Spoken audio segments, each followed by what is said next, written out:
মেয়েটি কিছু বিক্রি করতে চেয়েছিল, আপুকে বলছিল আপনি কিছু নিয়ে না, সে রাগান্বিত হয়ে ফেলে দিল। সে নিল না। এর মধ্যে একটি ফোন চলে আসলো, সেই ফোনটি তার ব্যাগ থেকে বের করলো। ফোনটি বের করার সময় তার ব্যাগ থেকে টাকা পড়ে গেল। মেয়েটি দেখলো তার ব্যাগ থেকে টাকাগুলো পড়ে গেল এবং তার পিছু পিছু যেতে শুরু করলো। এদিকে একটি লোক দেখলো দোকানটি ফাঁকা, সব পড়ে আছে, কেউ নেই। এই সুযোগে লোকটি একটি ব্যাগ নিয়ে সবকিছু তার ব্যাগের ভিতরে ঢুকাতে লাগলো এবং একে একে সব বোতলগুলো তার ব্যাগের ভিতরে ঢুকে ফেললো। এদিকে মেয়েটি মহিলাটির পিছে পিছে আসতে লাগলো এবং তাকে বলল, এই যে আপনি টাকা সব ফেলে আসছেন, আপনার সবগুলো টাকা ওখানে ফেলে আসছেন, আমি যাই। মহিলাটি বলল, কিছু টাকা নাও। মেয়েটি টাকা না নিয়ে চলে গেল। মহিলাটি তার পিছে পিছে যেতে লাগলো। এদিকে লোকটি যা কিছু আছে সব তার ব্যাগের ভিতরে ভরে শেষ করলো। লোকটি মেয়েটির সবকিছু নিয়ে চলে গেল, সব ফাঁকা রয়ে গেল। মেয়েটি এসে দেখলো তার এখানে কিছু নেই, সব কিছু নিয়ে নিয়েছে।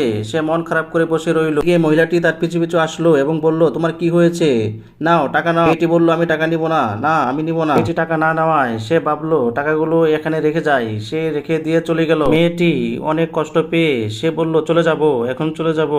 চলে যাওয়ার জন্য প্রস্তুতি নিল এবং চালনিটা উঠালো। উঠিয়ে দেখলো যে অনেকগুলো টাকা পড়ে আছে। আর কে টাকা দিল, টাকা হাতে পেয়ে সে এদিক সেদিক তাকিয়ে দেখলো কেউ রেখে গেলে। অবশেষে মেয়েটি আল্লাহর কাছে প্রার্থনা করলো, এ আল্লাহ, এ সময় আমাকে অনেকগুলো টাকা দিয়েছো,